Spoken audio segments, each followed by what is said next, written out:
Muy buenas noches, tengan todas. Gracias por estar revisando estos videos, lo estamos haciendo con mucho cariño para ustedes. En la clase número 3 tuvimos ahí un error de memoria y comenzamos a grabar un poquito más adelante de la sesión. Entonces, para aquellas que quieran hacer revisión de esta información, decidimos regrabarles nuevamente estas primeras diapositivas para que no se pierdan de nada, ¿ok? Comencemos. El día de hoy vamos a comenzar un pequeño viaje para que conozcamos a través del tiempo cómo surge el mindfulness y de qué forma está relacionado con los orígenes de la meditación. Y sobre todo vamos a practicar el por qué. ¿Por qué practicar mindfulness? ¿Okay? Pedro Laín Estralgo fue un médico, historiador, ensayista y filósofo español. Él escribió un libro sobre la relación médico-paciente, en la cual mencionaba algo extraordinario. Los médicos griegos de la renombrada escuela hipocrática, probablemente les suene el juramento hipocrático, Hipócrates, ¿ok? En el juramento hipocrático se establece los principios éticos y morales que deben de seguir los médicos en una práctica profesional. Entonces, en este libro, Laín Estralgo había reconocido que los griegos ya habían encontrado que existía una capacidad sanadora en la comunicación, ¿ok? Perdón, imagínense hace unos 2500 años, ¿ok? Imagínense ese concepto de la comunicación sana era revolucionario. Bueno, de todos modos ahora lo sigue siendo, ¿no? Porque realmente estamos acostumbrados a percibir a un enfermo, perdón, o a la enfermedad como un fenómeno físico. Y realmente a veces nos resulta sorprendente pensar que cosas tan intangibles y etéreas como la comunicación puedan realmente tener un impacto significativo en el tratamiento de un paciente, ¿no? Entonces, estos médicos por ahí hace unos 2500 años aproximadamente descubrieron 3 pilares fundamentales en esta parte curativa de la comunicación, ¿ok? El pilar número 1 era la importancia de la cercanía, que el médico esté cerca de su paciente, ¿ok?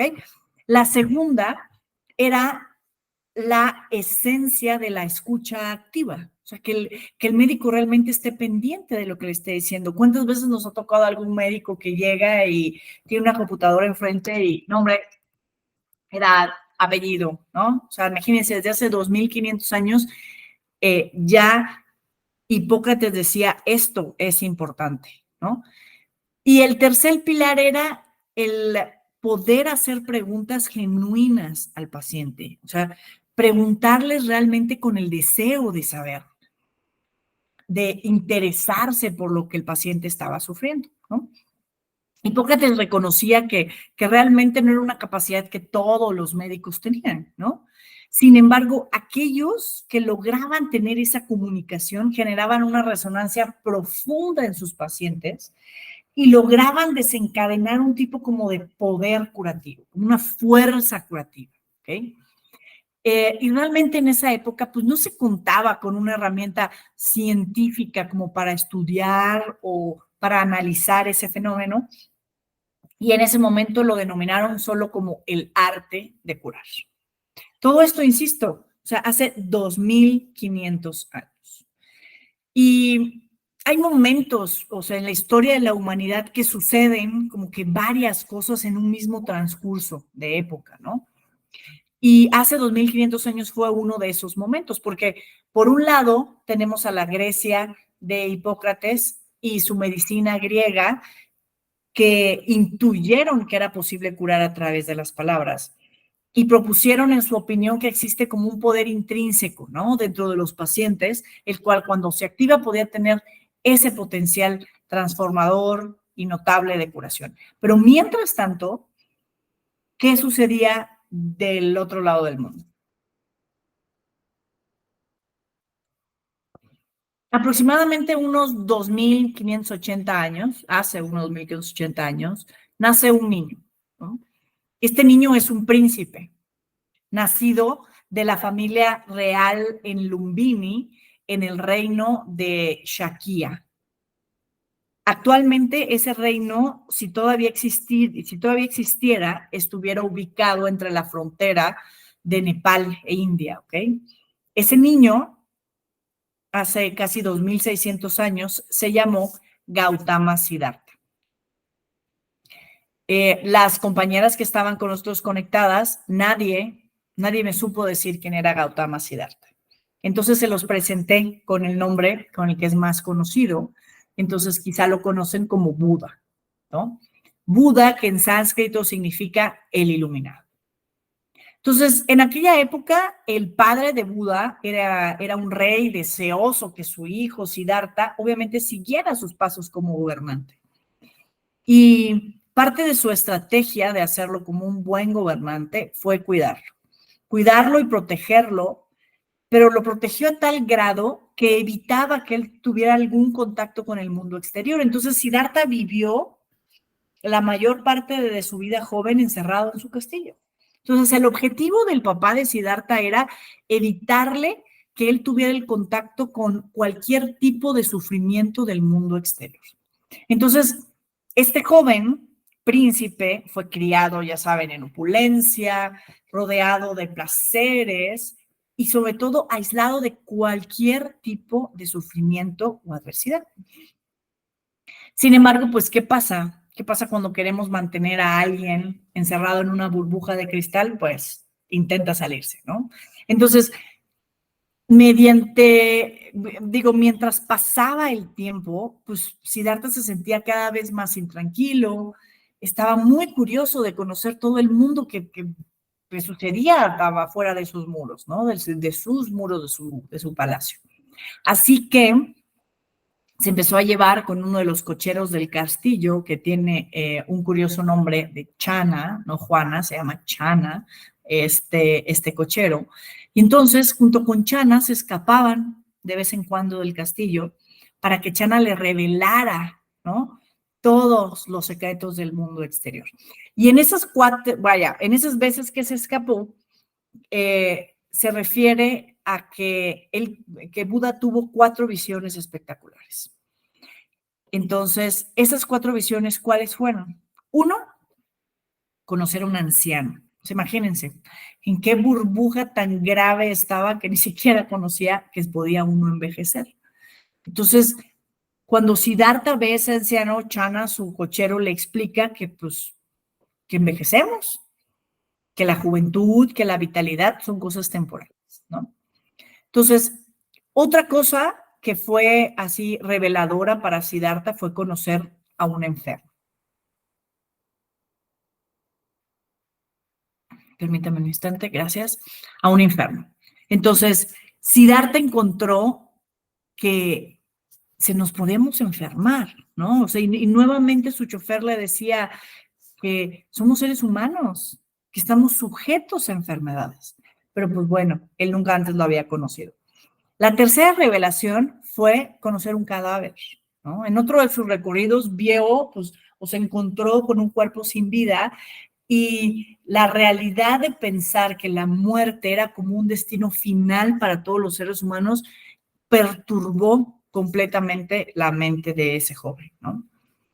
Y la cuarta, pero no última, revelación fue encontrarse a un hombre meditando, ¿no? Un hombre sencillo, en completa meditación, y se dio cuenta que irradiaba paz y que estaba muy contento, ¿no? Entonces, después de todas estas escapadillas que se dio Gautama Siddhartha, pues un día dijo, ya no quiero nada. Y decidió dejar castillo, riquezas, comodidades, esposa, de hecho, acaba de nacer su hijo, y lo dejó todo. Y se dedicó a viajar por el mundo y a pensar. ¿Y saben ustedes cuál fue la conclusión de ese viaje y esas meditaciones y esas iluminaciones que tuvo Buda? Decir que los seres humanos sufrimos. ¿no? Entonces, quizá me puedan decir, Pau, o sea, neto, después de deja todo nada más para decir sufrimos, es muy obvio, ¿no? Pero no, él lo que se planteaba era que realmente existe una diferencia entre el dolor y el sufrimiento. Entonces, para Buda el dolor era la sensación física, lo que se sentía inmediatamente, ¿no? O sea, voy y me tropiezo y entonces ese dolor agudo en el dedo del pie, ¿no? Es la reacción natural y directa de un impacto, ¿no? Ese es el dolor. Ahora bien, el sufrimiento para Buda son todos los pensamientos, emociones, sentimientos que vienen adicionales al dolor, ¿ok? Que le acompañan a esa sensación de dolor. Entonces, volvamos al ejemplo este de que voy caminando y me golpeo con una piedra, ¿no? Entonces, el dolor es la sensación física del golpe, pero el sufrimiento podría ser como un, ay, eres una tonta, como no te das cuenta, mañana tengo que ir a dar un curso, vas a llegar cojeando, ay, qué pena, ¿será que alguien me vio? ¿Sabes? Entonces, el dolor realmente es algo normal. No me gustaría tenerlo, ¿no? O sea, no me gustaría haberme golpeado. Pero el sufrimiento es cuando la mente empieza a generar toda esta historia que le añadimos al proceso de dolor. Entonces, Buda investigó toda su vida y él no supo el por qué, ¿no? Él afirmaba que el sufrimiento lo hacía todo peor. Un accidente, una pérdida, una enfermedad, porque nuestros pensamientos se convierten en nuestro peor enemigo, ¿no? Entonces ese proceso de rumiación hace que todo está peor, que todo sea peor. Él no sabía por qué, pero lo afirmaba, ¿no? Entonces, ¿les suena? Hemos venido hablando sobre diferentes terminologías sobre ese proceso de rumiación, ¿no? En clases anteriores le hablábamos, lo habíamos definido como mente de mono. Ahora bien, vamos a seguir nuestro viaje en la historia y ahora nos vamos a transportar hasta China, ¿no? Y ahora vamos a platicar sobre Lao Tse, también conocido como Lao Tzu, ¿no? Él es considerado el fundador del taoísmo y también se le atribuye la autoría del libro Tao Te Ching. Este libro es una de las obras más traducidas a nivel mundial. Le gana la Biblia, quizá el Corán, ¿no? Pero vaya, son esos libros que a través de la historia son los que más se traducen. Y contienen muchas, pero muchas frases de sabiduría que la podemos resumir en una que les puse a continuación. Si estás deprimido, es porque vives en el pasado. Si estás lleno de ansiedad, es porque vives en el futuro. Si estás en paz, es porque vives en el presente, ¿no? Entonces, cuando nuestro pensamiento nos lleva hacia atrás, realmente nos da la sensación de que es como para lamentarnos o como para pensar en las otras cosas que pudimos hacer, ¿no? Y cuando nos lleva al futuro, pues, no sé, o sea, nos da la sensación de que es para llenarnos de ansiedad y pensar en todas las posibilidades de las cosas que podrían pasar, ¿no? Realmente es increíble cómo nuestra mente nos puede llevar a este tipo como de engaños sutiles, ¿no? Mucha gente puede decir, no, la verdad es que yo me voy al pasado porque recuerdo y porque quiero volver a vivir todas esas memorias y aprender de mis errores, pero es mentira. Es mentira. ¿Para qué nos vamos al pasado? Generalmente nos vamos para sentirnos culpables o para sentirnos avergonzados, ¿no? Y bueno, otra gente me puede decir, no, Pau, yo cuando estoy pensando en el futuro es porque me gusta planear y me gusta anticipar. Yo les diría, mentira. Te gusta irte al futuro porque te gusta preocuparte y sufrir por cosas que todavía ni siquiera sabes si van a suceder. De hecho, hablando de esto, el gran René Descartes fue un filósofo. De hecho, es considerado el padre de la filosofía racionalista, ¿no? O sea, pensamiento puro. Más o menos ahí por el siglo XVII. Entonces, al ser un filósofo racionalista, obviamente no valoraba para nada las emociones. Pero hay una historia sobre él que dicen que a punto de morir escribió una carta donde ponía: mi vida estuvo llena de desgracias, la mayor parte de las cuales jamás sucedieron. Ahora, quiero adentrarme ya en este tema, hablando un poquito sobre Alejandro Magno. Alejandro Magno es considerado un líder conquistador sin igual, ¿no? Hasta el día de hoy sigue siendo un objeto de fascinación, aunque sus historias se mezclan mucho a veces como que entre realidad y leyenda. Hay una anécdota que me gusta sobre Alejandro Magno y que creo bueno compartirlas en este momento con ustedes. Este relato lo escuché de una plática del doctor Mario Alonso Puig y la verdad me encantó y por eso decidí incluirla en esta presentación. Quiero que vean que aquí hay un mapa del mundo antiguo, ¿ok?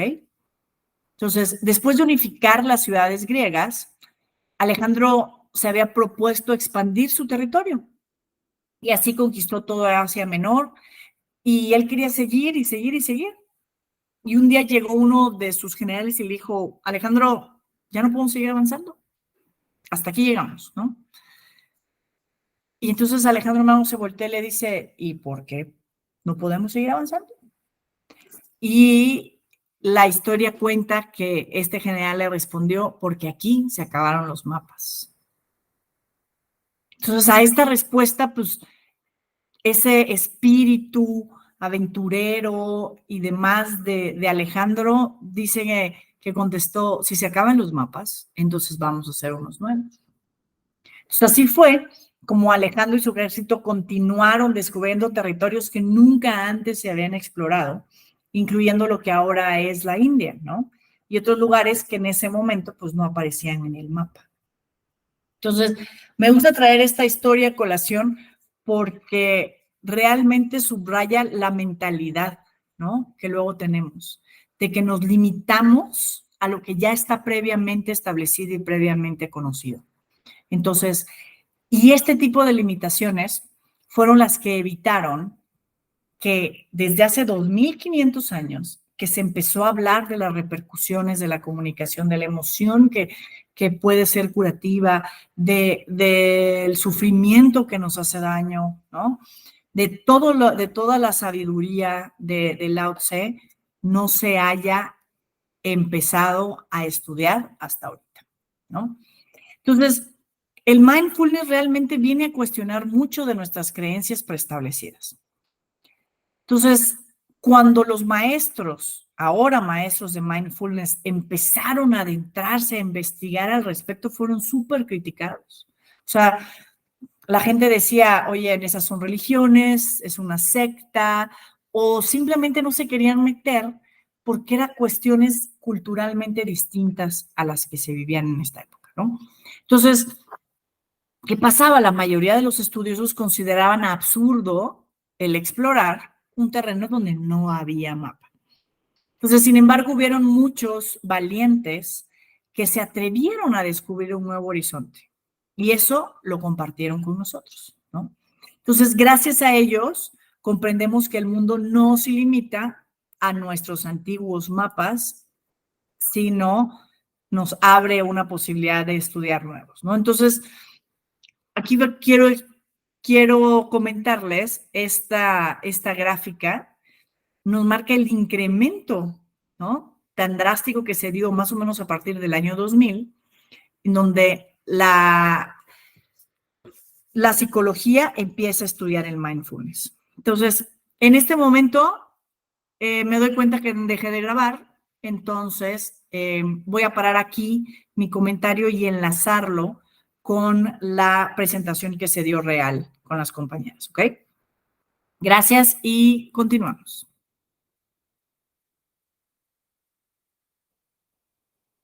De la emoción, no lo había grabado, perdón.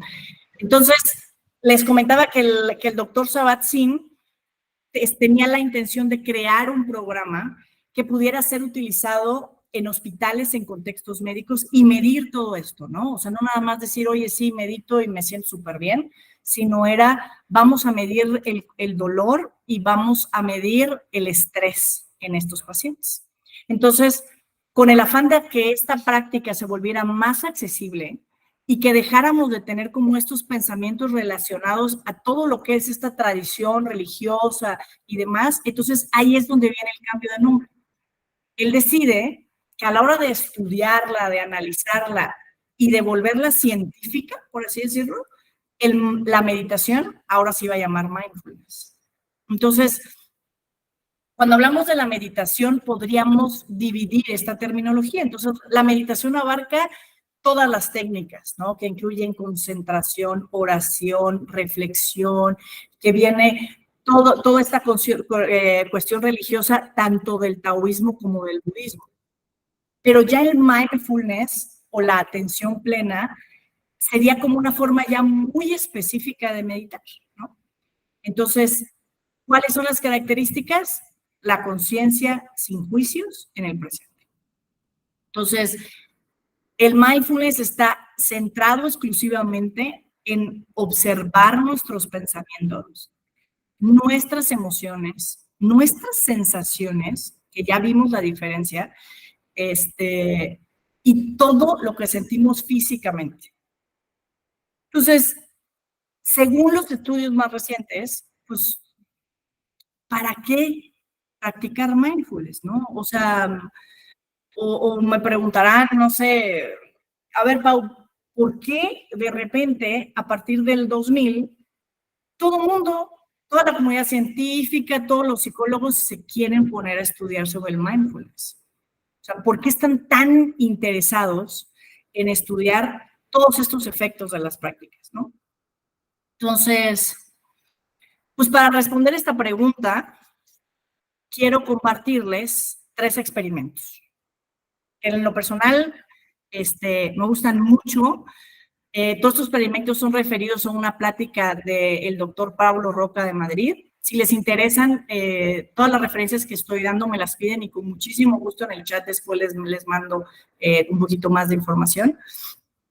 Así que quiero invitarlos a hacer un pequeñito experimento, ¿ok? Entonces, vamos a ponernos cómodas. No va a durar tanto, no se preocupen. Quiero que estén tranquilas, relajadas, cierren los ojos y quiero que visualicen lo que quieran realmente. Piensen en lo que quieran. Lo único que necesito para esta práctica es que se dejen guiar por mi voz, ¿no?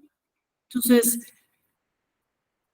vamos a comenzar haciendo una respiración como las que aprendimos ayer.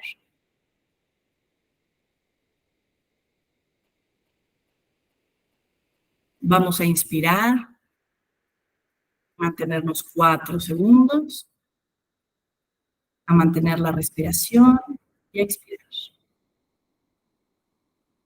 Simplemente quiero que dejen su mente libre.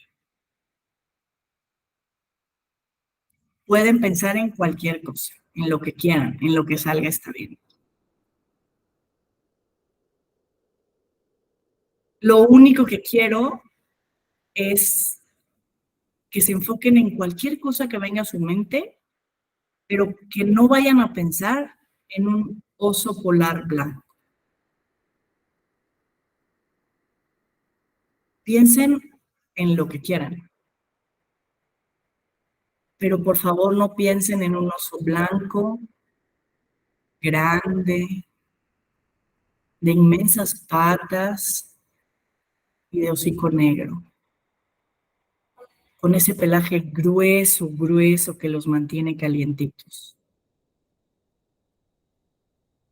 Quiero que por favor lleven su mente a cualquier otro lado y no piensen en este oso polar. ¿Ok? Cuando estén listas, quiero que abran los ojos para continuar con nuestro experimento.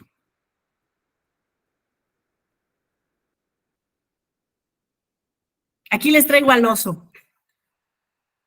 ¿Alguien por un instante, aunque sea por milésimas de segundo, pensó en un oso blanco? Manitas arriba si dicen que sí. O si quieren participar. A ver, Yu, dime. Es que, aunque yo estaba pensando en un outfit que anda buscando Maripao para ponerse mañana para un desayuno, que hace ratos vi unas fotos y estaba pensando en eso, me enfoqué en eso. Cuando tú decías, no piensen en un oso, yo dije, ok, no pienso en un oso. Pero cuando empezaste a decir blanco y de patas no sé qué y no sé cuánto, se te viene a la fuerza la imagen. Claro. Más la quieres quitar, o sea, sí la quitas, pero aunque no la quieras ver, sí se te viene la imagen porque tú estás narrando eso. Claro, claro, por supuesto. Por Uh-huh. supuesto. Te escucho, Yara. Hola, Pau. No, nada más era lo mismo, de que levanté la mano de que yo también me lo imaginé perfecto. Ok, bueno. Si así como Yuji y como Yara, la gran mayoría le pasó lo mismo y vieron a este adorado osito blanco, esta es como la respuesta más común y lo que se espera en la mayoría, si no es que todas las personas. Este ejercicio que acabamos de hacer se conoce como supresión del pensamiento, ¿no? O el problema del oso polar, como le quieran decir, ¿no? Este experimento lo hizo realmente un psicólogo americano llamado Daniel Berger, y lo que hizo fue hacer que la gente tratara de enfocar su atención normal por 5 o 6 segundos antes de que empezara a divagar, ¿no? Entonces, encontró varios aspectos en este experimento. Cuando intentamos suprimir un pensamiento, se hace más fuerte. Entonces, nos produce lo que decía Yuji, ¿no? Es un efecto rebote y por más de que digo, no quiero pensar, ahí está, ¿sabes? Entonces, cuando le decimos a la cabeza, no pienses en esto, no pienses en esto, no pienses en esto, adivinen qué pasa. Traemos ese pensamiento, pero ahora con mayor intensidad, ¿no? Entonces, este primer ejemplo se los quise poner como parte de responder el por qué. ¿Sí me explicó? Empezamos el ejercicio diciendo, ¿por qué meditar? ¿No? El meditar es el traernos al presente. Entonces, la meditación, con estudios como el del doctor Berger, es, si nosotros meditamos, evitamos un poco este tipo de problemas. Y evitamos que la mente, en lugar de que queramos que esté centrada en algo, empiece a divagar, y empiece a divagar, y empiece a divagar. ¿Ok? Bueno, vamos con el ejercicio número 2. Entonces, seguimos con la pregunta, ¿no? ¿Por qué meditar? ¿Por qué es importante? ¿Por qué la psicología y los neuros y la ciencia en general de repente todo el mundo lo quiere estudiar, ¿no? Entonces, este es uno de mis experimentos favoritos. Se hizo aproximadamente con 100, 150 personas, no recuerdo bien el dato, y lo que hicieron a las personas es ponerlos en un salón, sin nada, sin tele, sin revistas, sin teléfono, sin nada. No había nada con que se distrajeran. Solo les pusieron unas mesas, estaban sentaditos y les dijeron que estuvieran ahí durante 15 minutos con sus pensamientos. Eso es lo único que tenían que hacer. Solos 15 minutos con tus pensamientos. Entonces, ya que pasaron los 15 minutos, entró el investigador y parte de la investigación era entrevistar a todos los participantes, ¿no? ¿Cómo había sido su experiencia durante estos 15 minutos? Entonces, la gente, pues en general decía, la neta, súper aburrido, oye, esto está horrible, qué experiencia tan mala. Y entonces los investigadores decían, oye, lo único que te pediste que te quedaras solo con tus pensamientos. ¿De verdad es tan grave estar solo contigo? ¿Tan aburrido, tan desagradable? Entonces, como no llegaron a las conclusiones que querían, decidieron hacer una modificación a este mismo experimento. Entonces, en otra sala con otras personas volvieron a juntar a un chorro de gente. Y en este grupo, igual, las mismas condiciones, solos, en una mesa, con nada de ningún tipo de distractor, ningún estímulo, tele, nada. Y les dijeron lo mismo, era la misma instrucción. Vas a estar 15 minutos solo en esta habitación, solo con tus pensamientos, solo con tus pensamientos. Ah, por cierto, les dejamos ahí un botoncito rojo en cada uno de sus mesas. Nada más tengan cuidado, porque si los tocan, les va a dar una descarga y un toque eléctrico tremendo. No necesitan tocarlo. Si lo tocan, no se acaban los minutos. Nada más lo puse ahí, ¿no? A ver qué pasa. De hecho, no necesitan tocarlo, de preferencia no lo toquen, ¿no? Entonces, se fueron los investigadores y adivinen qué pasó. ¿Qué creen ustedes que pasó con este grupo de 150 personas?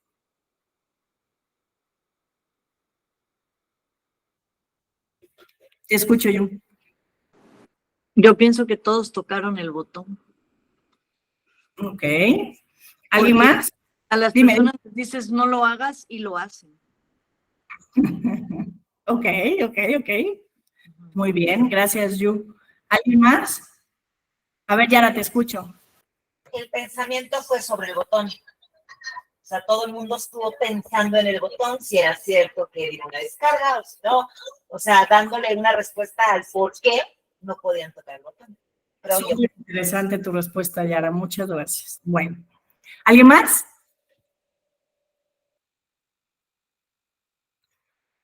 Bueno, acá les van los resultados, ¿ok? El 25% de las mujeres tocó el botón y el 66% de las mujeres tocó el botón. Y no nada más era una descarga eléctrica, o sea, era una tremenda descarga eléctrica que les dejaba doliendo el miembro con el que lo habían tocado, ¿no? Entonces, y lo más impresionante es que la mayoría de los participantes no lo tocaron una vez, los que lo tocaron varias veces. Entonces, les insisto, era una descarga realmente molesta, no era una vibración, realmente les dolía, ¿no? Entonces, viendo estos porcentajes, la neta no me voy a meter en camisa de 11 varas de hablar de las diferencias de reacciones entre el género y demás, porque hay muchos memes que hablan al respecto. Dime, Yu. O sea, con esto que los hombres son más curiosos que las mujeres. No sé a qué conclusión llegar o les gusta, o sea, porque la conclusión del estudio es, a ver, si regresamos a la pregunta esta de por qué meditamos y por qué la psicología está tan interesada en estudiar los procesos de meditación, esta es una respuesta muy evidente. O sea, ¿cómo es posible que prefiramos el dolor físico a estar con nosotros mismos? ¿No? Porque aparte, muy seguramente, pues alguien le daba toque y entonces los demás se reían y se distraían con el dolor de la otra persona, ¿no? Como dice Yara, quizá al principio nada más fue, ay, a ver si sí es cierto, ¿no? Vamos a ver si duele o no duele.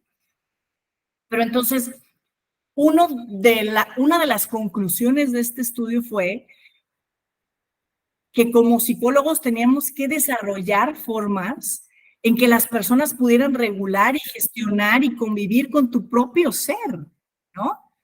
Porque realmente, o sea, nos reímos, pero es un dato que dices, chihuahuas, prefirieron hacerse daño y hacerse daño constantemente a estar solos con nosotros mismos.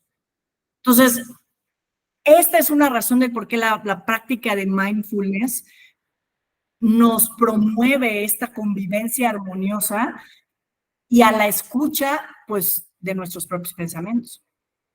Entonces, actualmente existe evidencia científica de muchos ensayos y muchos estudios y metaanálisis y demás que muestran que en la práctica de la meditación en general y en mindfulness en particular, tenemos una cantidad de beneficios, pero bárbaros.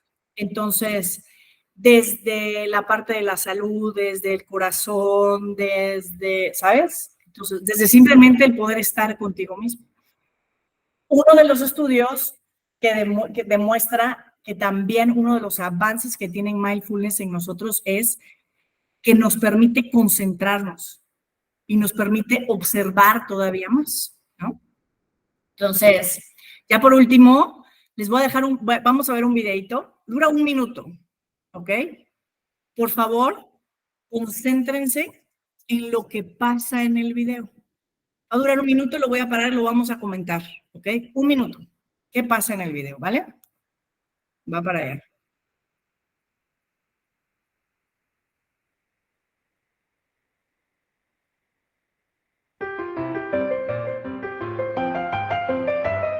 Clearly, somebody in this room murdered Lord Smythe, who, at precisely 3:34 this afternoon, was brutally bludgeoned to death with a blunt instrument. I want each of you to tell me your whereabouts at precisely the time that this dastardly deed took place.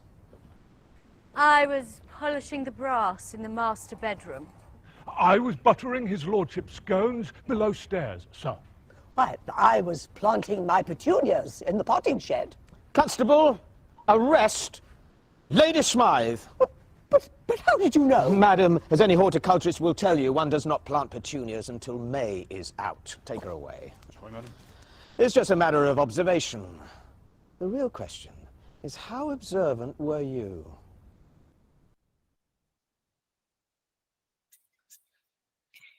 ¿Se percataron que hubieron 21 cambios en la escena? ¿Alguien se dio cuenta de todos esos cambios? ¿Quieren que lo volvamos a ver?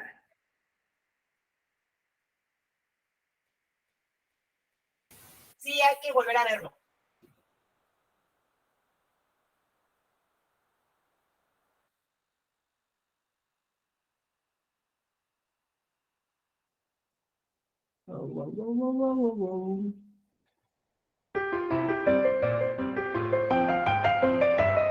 Clearly, somebody in this room murdered Lord Smythe, who, at precisely 3:34 this afternoon, was brutally bludgeoned to death with a blunt instrument. I want each of you to tell me your whereabouts at precisely the time that this dastardly deed took place.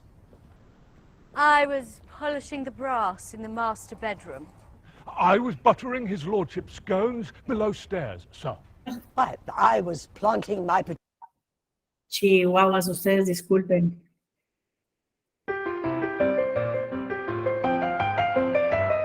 Clearly, somebody in this room murdered Lord Smythe, who, at precisely 3:34 this afternoon, was brutally bludgeoned to death with a blunt instrument. I want each of you to tell me your whereabouts at precisely the time that this dastardly deed took place. I was polishing the brass in the master bedroom. I was buttering his lordship's scones below stairs, sir. I was planting my petunias in the potting shed. Constable, arrest Lady Smythe. But how did you know? Madam, as any horticulturist will tell you, one does not plant petunias until May is out. Take her away. Sorry, madam. A ver, ¿alguien vio algo? ¿Algún cambio? A ver, Nat, te escucho. Pues detecté algunos. Por ejemplo, el oso, que luego cambiaron por el hombre o no sé, el ese de metal. ¿Ah? Luego, primero salió un oso y luego ya salió ese hombre de metal. Luego el señor que está tirado, el del homicidio. El asesinado. Ajá. Así, tenía un cuadro rojo en el piso y después ya no. Luego tenía un sombrero y al final ya no lo tuvo. Luego el mayordomo apareció con un rodillo y al final terminó con, que es un candelabro o algo así. Las flores de la mesa primero eran así como muy bombosas y luego fueron tulipanes. La señora de la jardinería primero apareció con un sombrero así como de jardinería y luego al final salió con un sombrero negro así como medio chistosón. Los cuadros, creo que también hubo cambio en los cuadros, pero ahí creo que ya no alcancé a ver cuál era. Ajá. Y ya. No, quiero seguir rápido contigo. ¿Lo ubicaste desde la primera o ya lo ubicaste cuando te dije observados? Yo observé 2 cambios en la primera, o sea, el del oso Sí, y el del oso y el del cuadrito que estaba el señor tirado. ok. Ya después, así que dije, ay, luego más, y ya empecé a poner más atención, obviamente, y sí, ya salieron los que alcancé a detectar. Ajá. Perfecto. ¿Alguien más que quiera comentarme qué observó o qué no observó? Bueno, les voy a poner la otra parte del video, que es el detrás de cámaras, ¿ok? Para que vean todo lo que comentó Nat, más un poquito más. The question is, how observant were you? Chequen esto porque es realmente impresionante. Clearly, somebody in this room murdered Lord Smythe, who, at precisely 3:34 this afternoon, was brutally bludgeoned to death with a blunt instrument. I want each of you to tell me your whereabouts at precisely the time that this dastardly deed took place. I was polishing the brass in the El saco del investigador, I was buttering his lordship's scones below stairs, sir. todos los I adornos. was planting my petunias in the potting shed. Constable, arrest Lady Smythe. ¿Qué tal, Adiós. Está cañón, ¿no? Entonces, es realmente impresionante. Y como hay muchos estudios. Hay muchos estudios que en realidad lo que nos dicen es qué tanto nosotros realmente estamos observando nuestro alrededor, ¿no? Para los psicólogos este efecto se llama ceguera intencional. Entonces, es muy impresionante y realmente lo que nos hace este video es como evidenciar ese fenómeno, que resalta que nuestra percepción depende de la información sensorial y de a dónde vamos a dirigir la atención. Por eso le preguntaba a Nat, ok, yo al principio les dije observen, ella se dio cuenta de 2 cambios. Y ya después, pues le di clic a otro, lo volvemos a repetir un par de veces y entonces fuimos observando un poquito más. Pero si de inicio lo vemos, la mayor parte de las personas dicen, pues, híjole, parece que sí cambió un cuadro. O sea, si yo se los hubiera enseñado, dije, vamos a ver un video sin decirles, pongan atención, la reacción es distinta. Entonces, este tipo de efectos es, por ejemplo, lo que pasa cuando estamos como locas dando vueltas buscando nuestras llaves y de repente las traemos en la mano. Y es otra de las cosas que está científicamente probado que nos ayuda el mindfulness. ¿Okay? Entonces, para finalizar, ya les había adelantado quiero decirles que el oso de hace rato sigue pensando en ustedes, aunque ustedes ya no están pensando en él. Y quiero recomendarles este libro del doctor Mario Antonio Puig que se llama Tómate un respiro de mindfulness. Me basé en una plática de él para también cosas que les expliqué durante la historia y entonces por eso quiero recomendárselos. La verdad es que está muy bueno y nos explica también como mucho a detalle ese arte de comenzar a respirar y vivir en calma, ¿ok? Entonces, hasta aquí mi participación. ¿Alguna duda, comentario, reclamación?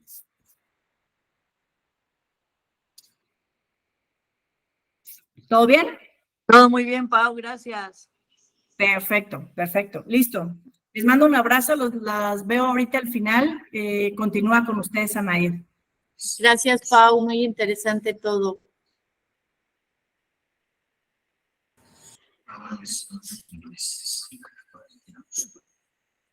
¿Viene otra? Ella, pero no se escucha.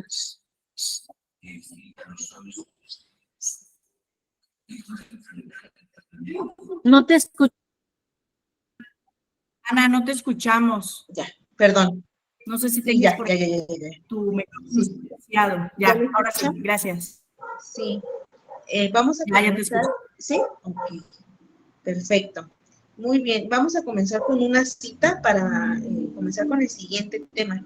Y la cita dice así: no siempre podemos cambiar lo que está sucediendo a nuestro alrededor, pero podemos cambiar lo que sucede dentro de nosotros.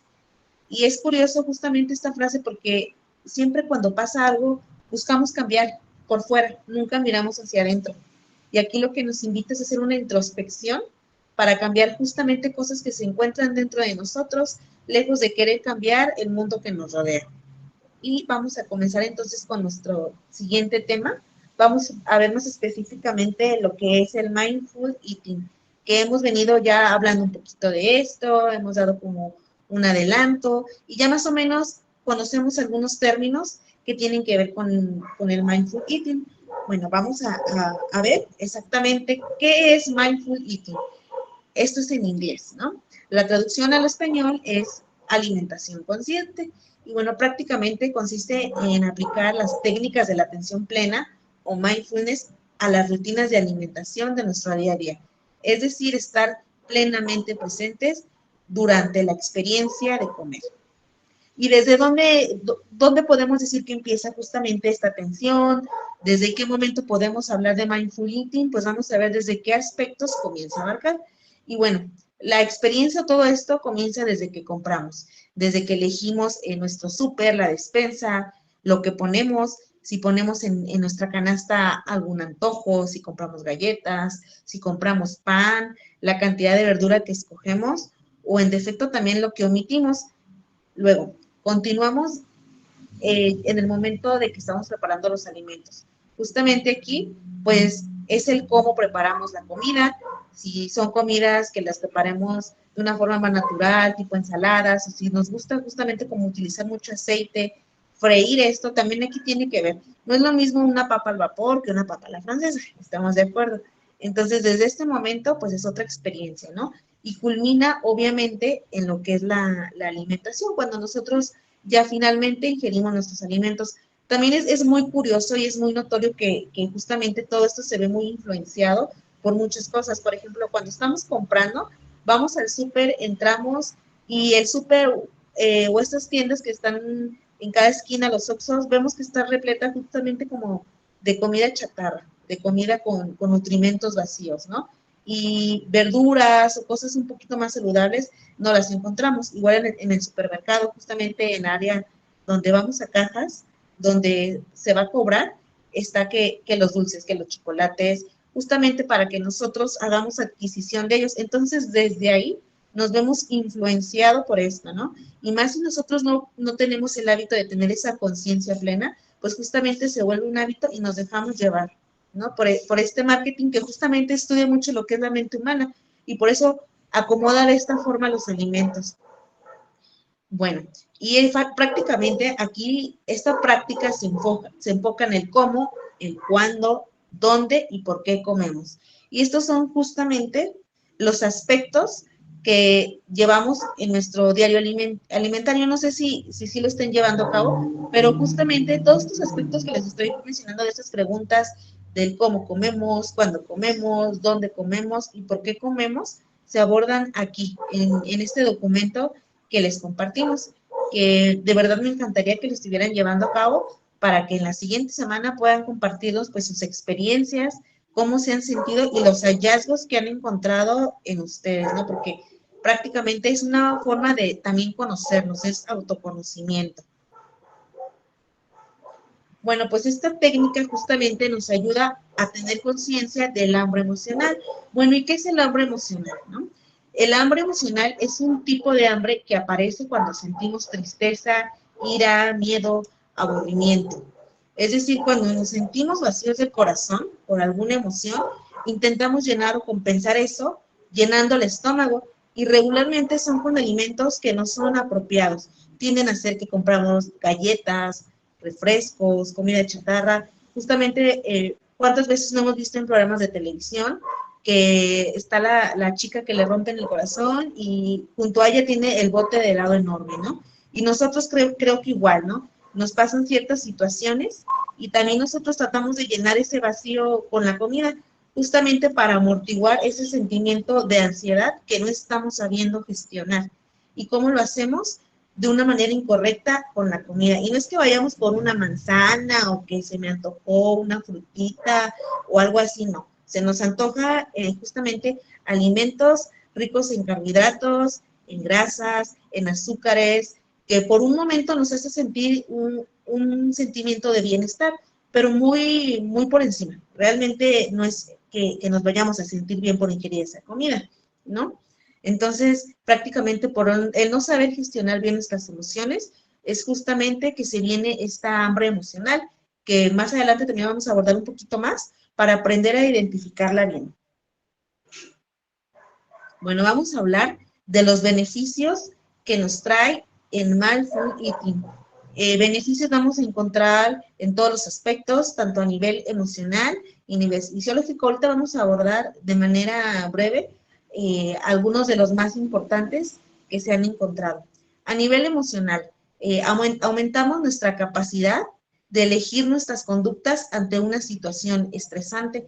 Al nosotros tener ese nivel de conciencia, podemos tener, pues justamente valga la redundancia, tener más conciencia de las conductas que estamos eligiendo.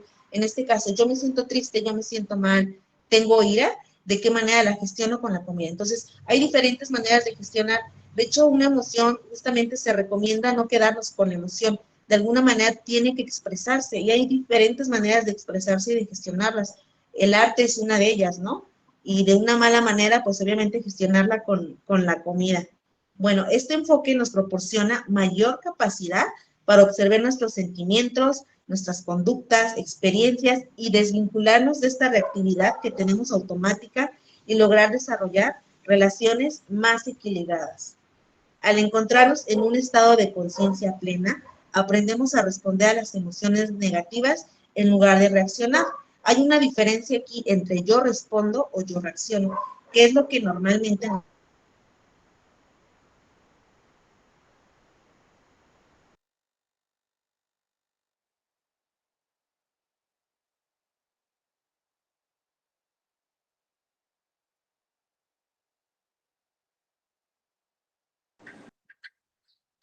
Dejé de escuchar, no sé si están escuchando ustedes. No, yo también dejé de escuchar. Pensaba que era mi conexión. Sí, yo dejé de escuchar también.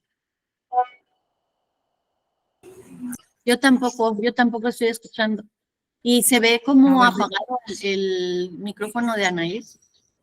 de Ana, déjame le escribo a Ana. No sé si tuvo algún tema ahí de conexión. Espérenme tantito.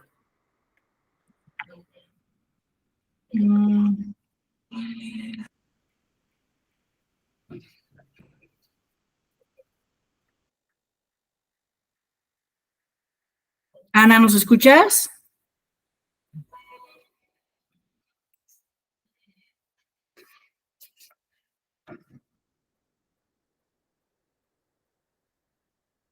Ana. Bueno.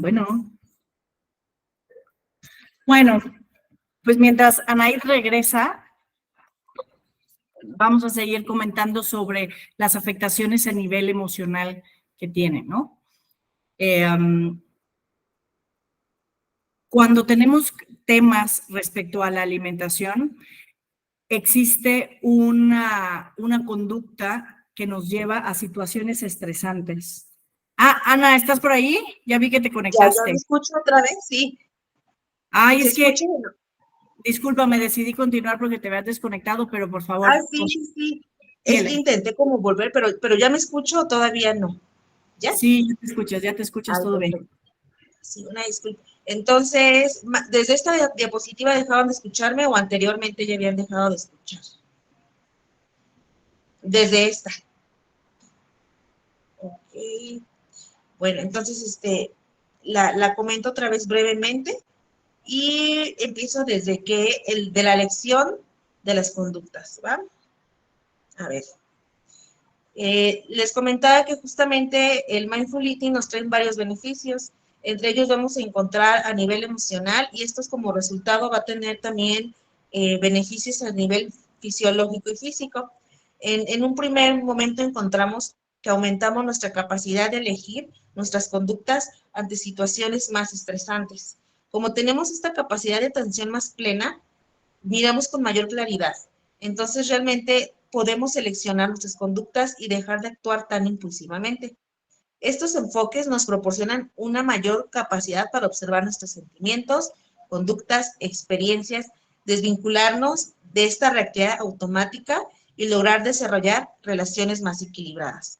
Al encontrarnos en un estado de conciencia plena, aprendemos a responder a las emociones negativas en lugar de reaccionar. Y es que hay una diferencia aquí entre cómo respondemos y cómo reaccionamos.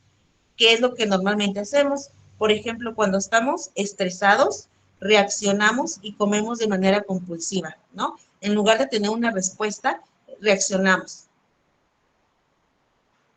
Mayor disfrute y apreciación de los alimentos, reducción de episodios de comer en exceso y desarrollo de una relación saludable y equilibrada con la comida. Y a nivel fisiológico también vamos a encontrar pues varios beneficios. Y esos, como comentaba, van muy vinculados con el nivel emocional, porque justamente aquí vamos a ver resultados más a nivel físico, cosas más palpables. Bueno, y entre estos aspectos encontramos algunos aspectos cognitivos y emocionales que se van a ver reflejados pues, en lo físico. Y los vamos a mencionar a continuación. Ayudan a mejorar la capacidad para identificar señales de hambre y saciedad. Dejar de comer cuando estamos satisfechos y no hasta que estamos demasiado llenos, ¿no? Muchas veces comemos muy rápido que no nos damos cuenta cuando realmente ya estamos satisfechos y comemos hasta que de plano ya sentimos pues la comida hasta acá, ¿no? Entonces, el poner atención en esto justamente nos va a ayudar a identificar estos momentos y parar cuando realmente ya debimos haber terminado de comer, ¿no? Y no necesariamente tenemos que terminar el plato completo. Durante el día no hay sensación de pesadez o inflamación. Justamente como llevamos una dieta más premeditada, pues entonces vamos a evitar ciertos alimentos o vamos a dar prioridad a otros. Entonces, justamente por esto, por una alimentación más equilibrada, vamos a notar que ya no tenemos esa sensación de pesadez e inflamación, que al acostarnos nos sentimos como muy pesadas, muy inflamadas. También va a haber una mejor digestión y tránsito intestinal, ya no va a haber estreñimiento. Bueno, y al seguir todo esto y justamente comenzar a llevar una dieta más equilibrada, con más conciencia, vamos a encontrarnos dentro de una talla y peso saludables, alcanzando metas específicas, ¿no? Realmente no es que el mindfulness lo vaya a hacer por sí solo, ¿no? Que esto nos vaya a hacer bajar de peso, no. Simplemente nos va a hacer entender justamente el por qué nos es tan difícil llevar a cabo una dieta. Y es que a diario llevamos dieta, ¿no? Mala o buena, llevamos todos los días una dieta y una alimentación. Pero con estos conceptos, con esta práctica, nos va a ser más fácil alcanzar nuestros objetivos. Muchas veces yo creo que hemos estado en dietas que realmente no han sido para nada exitosas. Entonces, porque realmente el trasfondo es más emocional. Y si nosotros no abordamos pues justamente estos aspectos, pues es como por encima, ¿no? A lo mejor nos hace bien la dieta, bajamos 2-3 kilos y luego volvemos a comer de manera compulsiva sin ver lo que estamos consumiendo realmente y de nuevo volvemos a subir de peso en el famoso rebote. ¿Hasta ahorita alguna duda o comentario?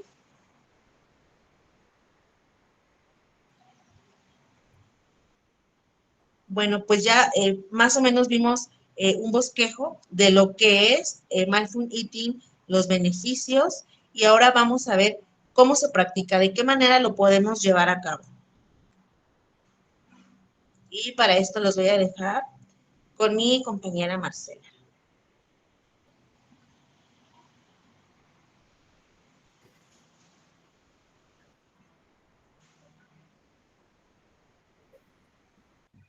Pero hola, buenas noches. Estoy esperando la cámara, pero...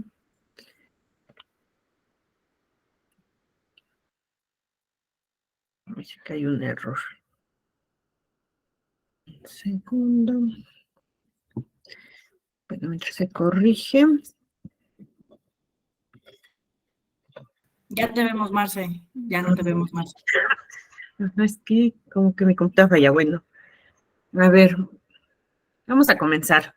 Prácticamente, cómo practicar el Mindful Eating es, yo creo que lo básico y lo esencial, y pues no debemos de tener distracciones.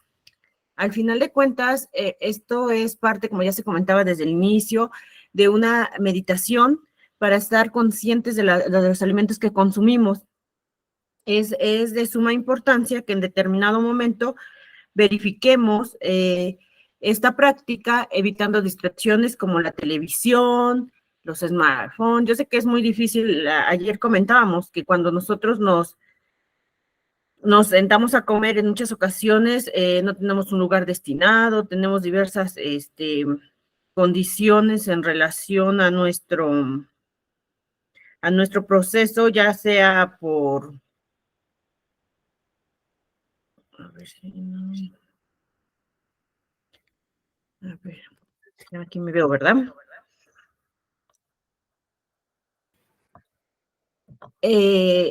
Prácticamente en un proceso que necesitamos estar detrás. Entonces, ahorita les voy a mostrar un video. En este video se muestran estrategias de cómo llevar a cabo el proceso de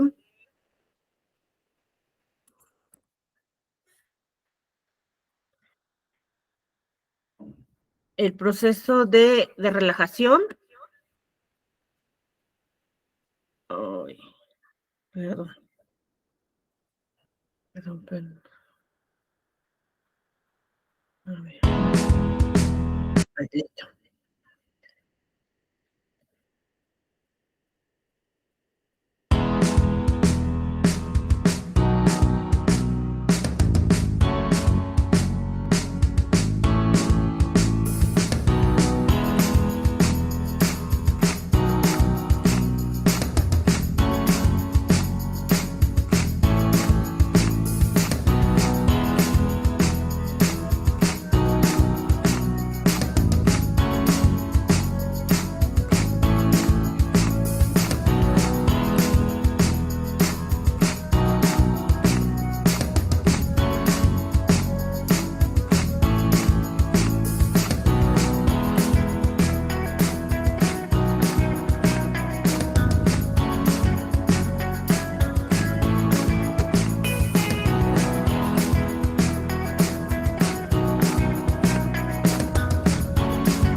Entonces, como vimos, ay, no sé cuándo.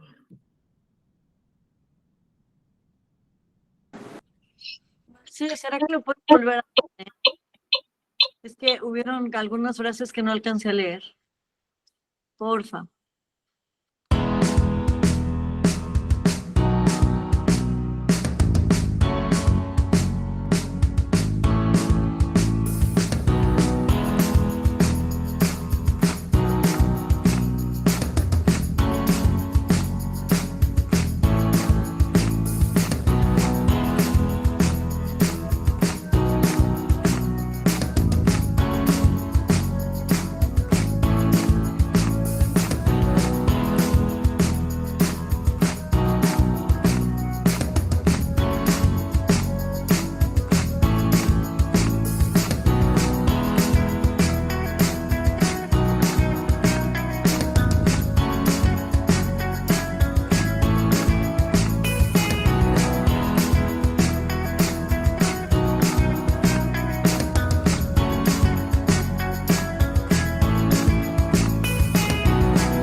Bueno, prácticamente el video nos muestra esta parte donde nosotros estamos siendo conscientes al elegir la forma en que vamos a comer y nos da ciertas señales.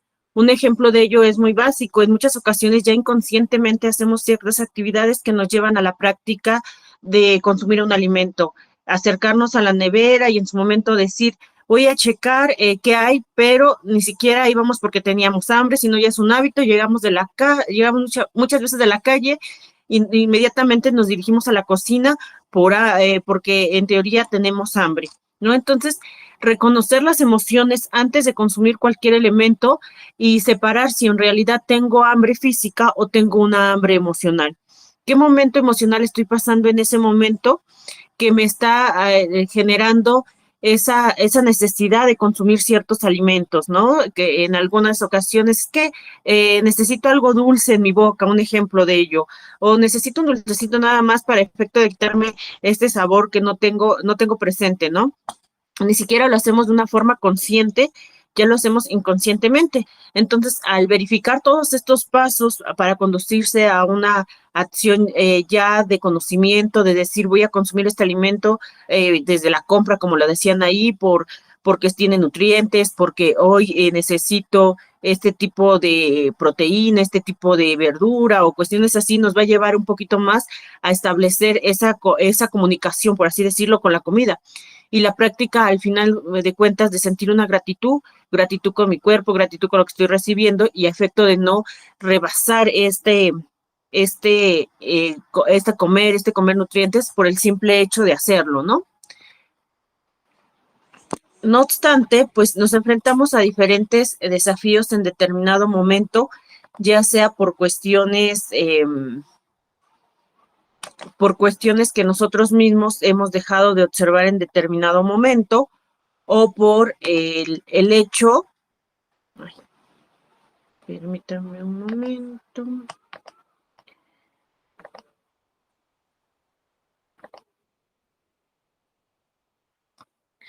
Por cuestiones ajenas, pero ahorita vamos a pasar a un pequeño ejemplo. No sé, bueno, ahí en las notas les dijeron que a ver si tenían alguna fruta, alguna uva, alguna pasa, algún elemento que ustedes tengan ahorita en su casa que podamos tener a la mano, no sé, lo que ustedes tengan más cercano y que sea pequeño.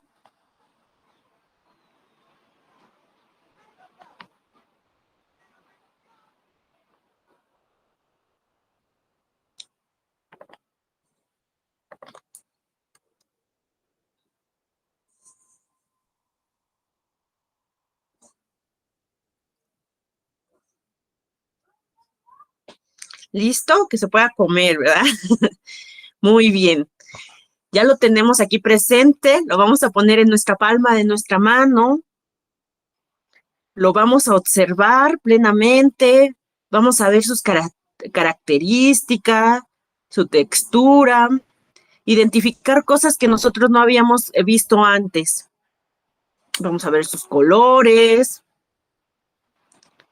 observarlo fijamente, ver cuáles son sus características, si en algún momento yo me había dado cuenta de cómo esto va a influir en mi cuerpo.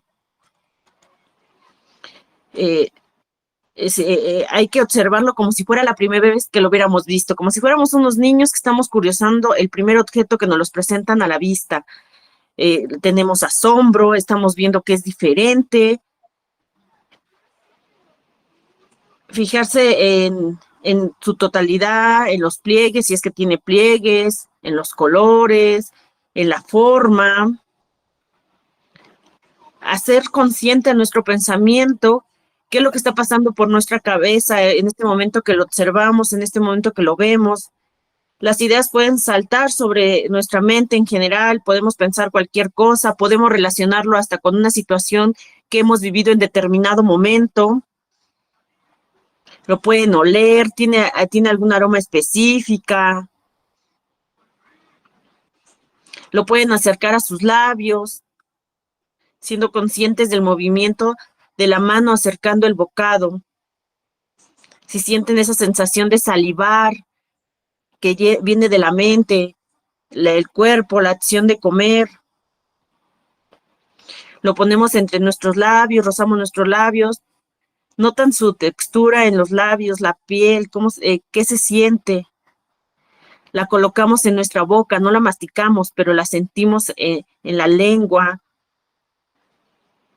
Procedemos poco a poco a tocarla con la textura, a saborearla, a masticarla.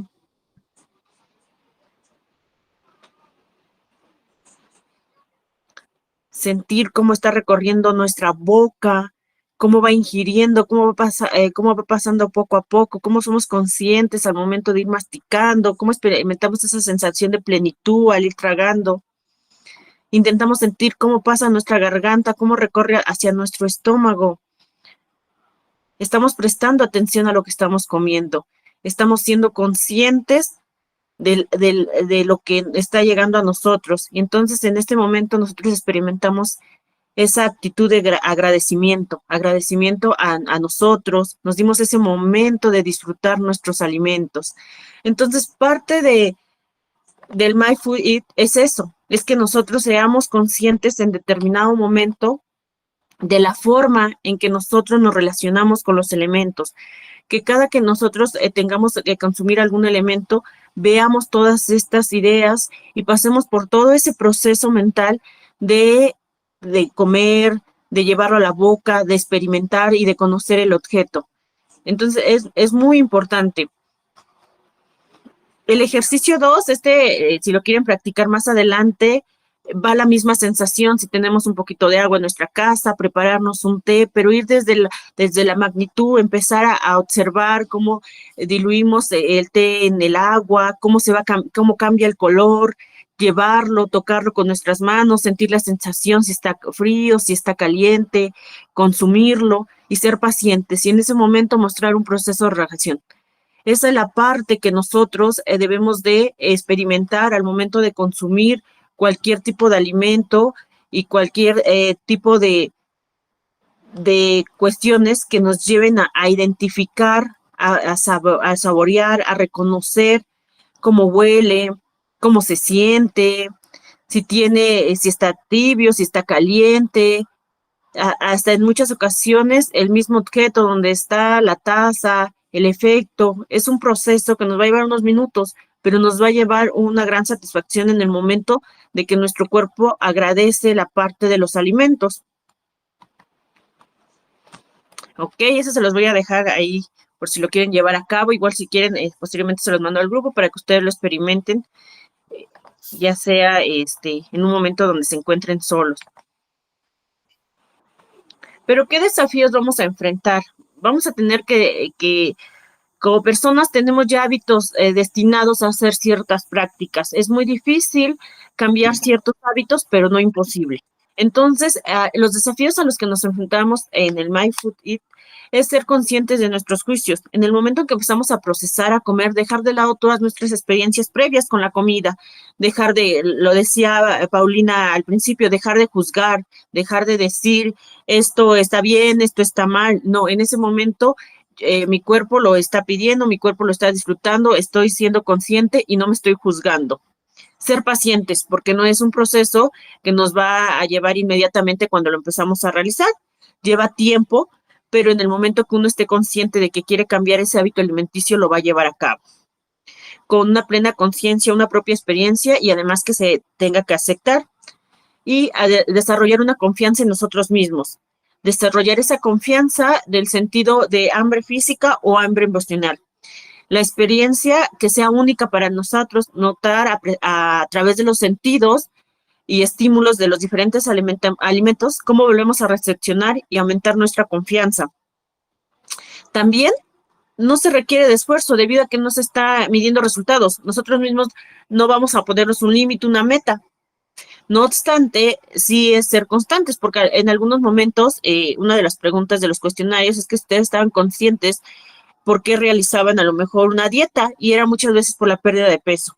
Pero el My Food Eat no es eso, el My Food Eat es ser conscientes que esta práctica es para un bienestar general y no solamente para la pérdida de peso. Entonces la persona está presente, aprecia plenamente la experiencia y no requiere ningún esfuerzo para aceptar lo que está sucediendo, ni tampoco tiene alguna expectativa. Es un desarrollo o es la aceptación de un desarrollo para darse cuenta de lo que está sucediendo. Acepta el proceso y acepta el increíble sabor de la comida, sus propios juicios, y es simplemente una aceptación de lo que ocurre en el momento. Y también es muy importante dejar ir. Comer implica dejar atrás experiencias, les decía, pasadas, no apegarnos a lo que ya conocíamos y experimentar el presente sin un juicio basado en el pasado. Entonces, parte de todo es desapegarnos un poquito de las formas que teníamos y cómo rompemos esos viejos hábitos o cómo comenzamos nuevamente para generar ese sentido de gratitud. Pues para lograr cualquier cambio siempre es necesario tomar conciencia, ¿no? Ser conscientes que a lo mejor estamos en ese estado de que no nos hacemos responsables de ahorita, de este momento que estamos viviendo. Las personas, todos conocemos nuestros malos hábitos, todos sabemos en qué momento está influyendo más mi lado emocional que a lo mejor el hecho, entonces estamos haciendo conscientes. Entonces, se tiene primero que identificar esta parte y también tomar la decisión del cambio. Otro punto a destacar es que todos los hábitos dependen de algo que los activa. Entonces nosotros debemos ser conscientes de qué está activando ese momento de ansiedad. Si yo estoy en el trabajo y en determinado momento mi jefe me llama y comienza a bombardearme a lo mejor con información o con actividades que tengo que desarrollar y yo empiezo a entrar en un proceso de ansiedad o de estrés y en ese momento me surge el hambre, tengo necesidad de comer a lo mejor algo que tengo en mi cajón, cacahuates, tengo la necesidad de ir a comer alguna sustancia, pues ya estoy sabedora de qué es lo que está incrementando ese estado de ansiedad y que ese antojo de ese chocolatito que siempre cuando siento estrés lo necesito automáticamente y suena en mi cabeza, estoy estresado, necesito un chocolate, es un hábito que pues ya se tiene arraigado y que se tiene que hacer consciente de ese factor que está detonando el estado de estrés. Una vez que ya tengamos conocimiento de los factores que están desencadenando ese estrés, pues es tratar de eliminarlo con hábitos positivos. Un ejemplo de ello es que si en determinado momento suena la alarma, por ejemplo, de me tengo que levantar a las 7 y yo ya sé que puedo decir 5 minutos y pospongo y me quedo acostada en la cama, yo sé que esos 5 minutos van a convertir en 10 minutos. Pasa lo mismo al momento de elegir un alimento. Si digo, solamente por esta ocasión, en lugar de yo ya estaba destinado a comer esto, a dedicarme estos minutos, pero voy a entrar con una colación antes de lo que yo ya tenía previsto. Entonces, porque entré en un estado de estrés, pues estamos cayendo en esta parte de no respetar tal vez los hábitos positivos que ya estábamos generando. Pero, pues abordar las emociones, pues tampoco es muy sencillo, porque pues tiene que ver muchas veces con la conducta que nosotros ya hemos llevado y que una emoción para ser identificable, pues sí nos resulta a veces complejo. Entonces, se ha dicho que la relación que se tiene entre la depresión y la alimentación tiene un gran índice de medida, que por ejemplo, las personas que consumen demasiado azúcar en muchos momentos se presentan síntomas de depresión y que nos asocian a una relación positiva con la comida, ¿no? Que conlleva a lo emocional. Por eso, para el Mindful Eat es muy importante darnos permiso incondicional para comer cuando estamos hambrientos, cuando en realidad tenemos ese deseo de hambre, pero no hambre emocional, hambre física, sin prohibirnos y sin evitar los antojos, porque tampoco es una limitación. Es simplemente ser conscientes que si en ese momento necesito dicho alimento. Y entonces comer por cuestiones físicas más que emocionales, comer para saciar y no para afrontar emociones negativas. Confianza que estamos siendo intuitivos al momento de señalar cuál es esa hambre y la saciedad que tenemos en ese momento para cuando comemos. Y debemos ser congruentes con la elección de nuestro cuerpo, porque la elección de los alimentos, lo decía ahí, cubrir esa variante de alimentos para nuestro cuerpo va a ser importante y saber si ello contribuye a un funcionamiento adecuado. Y entonces debemos de generar nosotros hábitos y que esos hábitos nos van a llevar a cambiar la parte de sensación. Y la necesidad de dedicar tiempo y atención a las comidas que nosotros realizamos en determinado momento. Por lo que parte de esos hábitos saludables debe de incluir que nosotros nos demos tiempo a comer bien. Cuando se presenta un espacio, debemos de generar un espacio al día. No solo para mejorar la comida, sino también para aprovechar los nutrientes, para que el proceso de digestión sea el adecuado en su momento, porque en muchas ocasiones llegamos corriendo, nos comemos la torta, apenas si la probamos, porque es necesario comer, no es porque es necesario comer, sino porque es necesario en ese momento sentarnos, darnos la oportunidad de señalar si tenemos hambre o no. En muchos casos les dedicamos 10 minutos a comer y es muy poco tiempo. La comida debe de ser masticada, por lo menos debe de ser una media hora y esta debe de ser siempre consciente. No podemos comer muy rápido porque eso no solamente también nos va a generar estrés, porque también el comer y decir tengo que comer ya me está generando un síntoma de estrés de tengo que hacerlo rápido porque tengo que hacer muchas actividades y no estoy siendo consciente en ese momento, sino ya estoy pensando que tengo que ir al súper, que tengo que hacer la tarea con los niños y entonces en ese momento nosotros dejamos de ser conscientes de las actividades que estamos haciendo y se come por un simple proceso mecánico. También tener conscientes de la cantidad de alimentos, porque el cerebro debe estar, al momento de estar tranquilo y de darnos esa oportunidad, el cerebro va a detectar cuando ya estemos satisfechos, pero si comemos solo por la necesidad en ese momento de cubrir ese requerimiento y vemos que a lo mejor el plato está lleno y decimos, no, me tengo que acabar la comida, entonces ya es un proceso que nosotros mismos estamos obligando al cuerpo a realizar una acción que ni siquiera él nos está pidiendo y no, ya cumplió ese proceso de saciedad. Debemos de, parte de una actividad obligatoria es que nosotros establezcamos un tiempo, restarle tiempo a lo mejor a otras actividades, pero siempre contribuir a esta parte de que es una necesidad diaria y que tenemos que estar reservados en un espacio físico, sentados en medida de lo posible, tener siempre la necesidad de un contacto, de que ese espacio de 30 minutos no lo tengamos cubierto por el celular, por la computadora, o que muchas veces en el trabajo estamos tecleando en lo que estamos comiendo para efecto de terminar alguna actividad. Entonces, esa parte resulta esencial para efecto de estar conscientes en determinado momento. Entonces, vamos a dedicarle tiempo, que la calidad sobre el alimento sea necesario. Cumplir con los requerimientos nutricionales es esencial. Una digestión adecuada, ya les decía, si nosotros programamos tiempo, masticar adecuadamente y ser conscientes de lo que estamos comiendo, pues nuestra digestión se va a ver beneficiada, nos vamos a dar cuenta desde el momento en que los procesos, ya a lo mejor todos los días, es que yo me inflamo cuando como porque la verdad como muy rápido, ¿no? A lo mejor ni siquiera es el efecto de la comida, sino la forma en que la estamos llevando a cabo. Y esto pues nos va a llevar a reducir el síntoma de estrés que tenemos porque es necesidad de comer y no comer porque necesitamos esos nutrientes y estamos siendo inconscientes de la forma en que lo llevamos a cabo.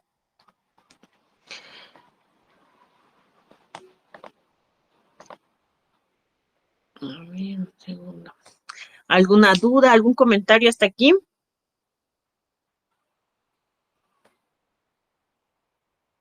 ¿No? Muy bien, muchísimas gracias. Eso sería todo por mi parte. No sé si las compañeras tengan algo que comentar. Gracias, Marce. Muy interesante todo lo que nos compartes. Muchas gracias. Muchas gracias, Marce. Pues por mi parte también creo que es todo. Les agradecemos nuevamente su asistencia, sus comentarios. Acuérdense que la siguiente sesión es hasta la próxima semana, es el próximo martes. Entonces, por ahí les voy a mandar una liga de la meditación, de un ejemplo de la meditación del té que Marce les había comentado. Y también sobre el libro, no sé si quieran la liga o algo más, de todos nos voy a subir la grabación, les voy a reponer la parte que no se quedó grabada. Muchas gracias. Acuérdense que el lunes la sesión es sobre aprender a diferenciar entre el hambre física y el hambre emocional. Entonces, para esta clase necesitamos que nos apoyen llevando su diario, lo que tengan, lo que hayan avanzado, lo que tengan en notitas, en una hojita y demás, para hacer un ejercicio con eso, ¿ok? Entonces, por nuestra parte creo que es todo. No sé, Ana, si te quieras agregar algo más. Muchísimas gracias a todas por su participación. Muchísimas gracias. Gracias. Bonita noche. Pasen buena noche. Gracias a ustedes. Que descansen. Gracias, buenas noches. Descansen y Feliz Buenas noche, Bye. chicos. Bye. Bye. Gracias.